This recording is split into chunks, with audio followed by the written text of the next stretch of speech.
Tape 42. This was done really cool. I liked all of the effects that they did with it. The night vision and kind of the infrared, and how it was a little bit staticky while they were in the boat. It was shaky. You could hear the wind going by and the waves, the motor of the boat. I liked how they put this together. It built this mystery that you really wanted to solve. The only thing for me was I felt it ended a little bit abruptly. I wanted just a little bit more to kind of have some closure to it, but I thought that it was really cool. Tape 42 is actually really cool.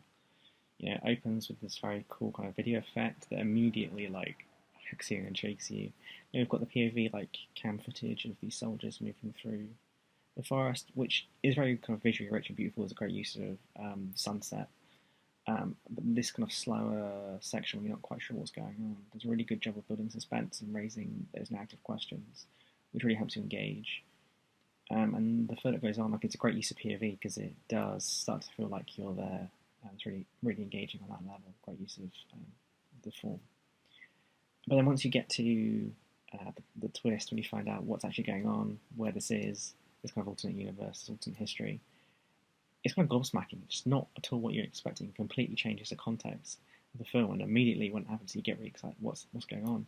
And when you find out exactly what's going on, it's like, oh, this is cool. I was not expecting this.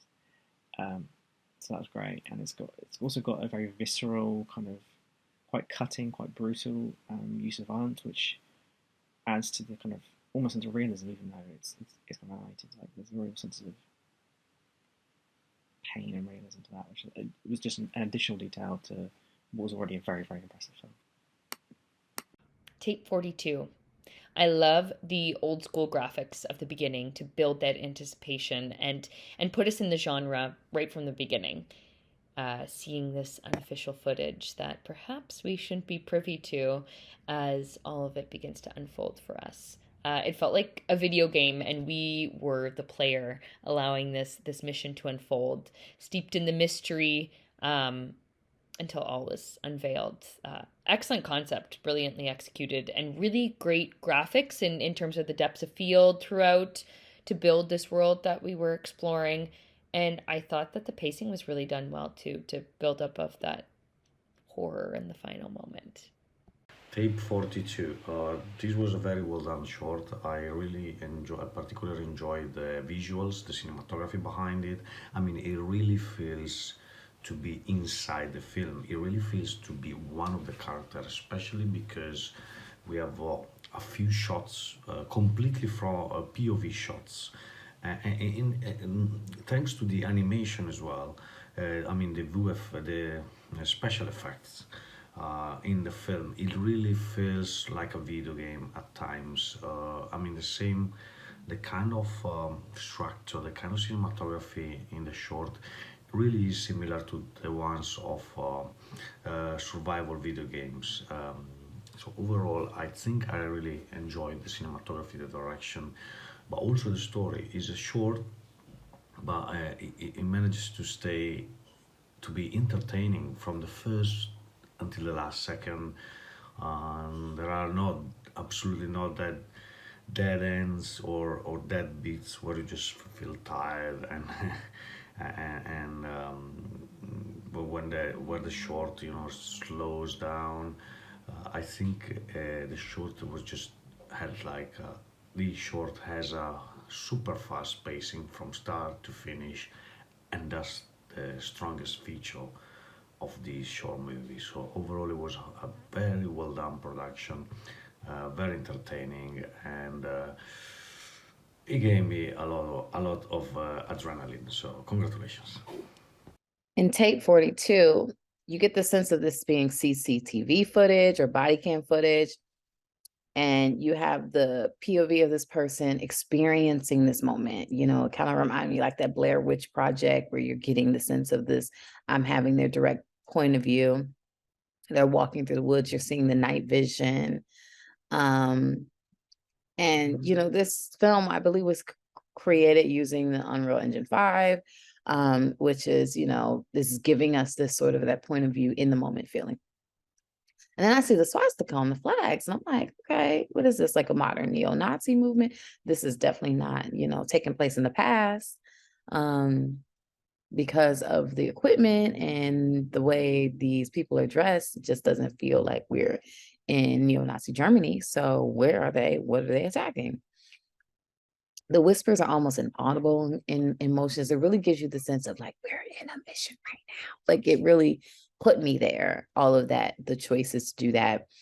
And then I didn't realize that a lot of this was like a CGI imagery, especially with the people we were attacking, until we get into the lab and we kind of see up close, like when people are getting shot. I'm like, okay, that's not a real person. That's a computer generated image there. But we get in the lab and we find out Hitler himself is still alive, the German Shepherd, as they call him. And this whole secret mission has been to find Hitler. Now, what I felt at the end was, I'm like, okay, was this a secret mission to kill him? Was it a secret mission to grab him? Was it a secret mission to save him? Like, what is this? And you don't really get it at the end. At the end, it just kind of leaves you with like, he's still alive somewhere. And I know that there's there's thoughts and mystery surrounding his demise, and some people think that maybe he is somewhere that we all don't know about, and I just thought that was a very interesting concept to form a movie around. So yeah, well done. I have to say, this movie took a 180 from how I expected it to be. When I first read the title, I thought that I was watching like found footage off of an actual German Shepherd. And as time went on, I noticed, because of how the camera frame was set up, that at one point, like in the beginning, at one point I saw a gun. And I was like, okay, I'm probably following a person, not a dog. And then this gets confirmed later on when we see kind of a reflection in a window, that we are, in fact, following the perspective of a person. And this found footage gives this eerie element to the whole story in itself. And as we dive deeper into this location, into this space, we find that it's actually, glorifying Nazism. And as time goes on and being within this space, you start asking yourself, why are these people here? Why is this militia coming in? What mission are they on? And they're taking out people. And in the end, we find out that the German Shepherd is none other than Hitler himself, who is alive and somewhat alert. And it was an interesting aspect. I had a whole experience because I had a different impression because of the title, but then it ended up just being a whirlwind of exploration, and then having questions for myself and being like, how did we get here? How did I come from thinking I was doing found footage of a perspective of a dog in this, military dog companionship story that we do see out there in the world, such as movies that I think of, like Max, for instance. And then it's turned into this sci-fi element that includes Nazism and Hitler himself. So I went through quite a journey while watching this short film. Yeah, an experience to say the least.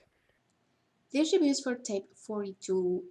This is an extraordinary animation, very high quality, and they use a very great premise, totally outrageous, interesting exploration of an alternate reality for a very dark episode in human history where tyranny is involved, where killing, genocide, and crushing every single human right. And the premise is just so smoothly brought together, and then the end is majestic. I had a great time. This is totally engaging.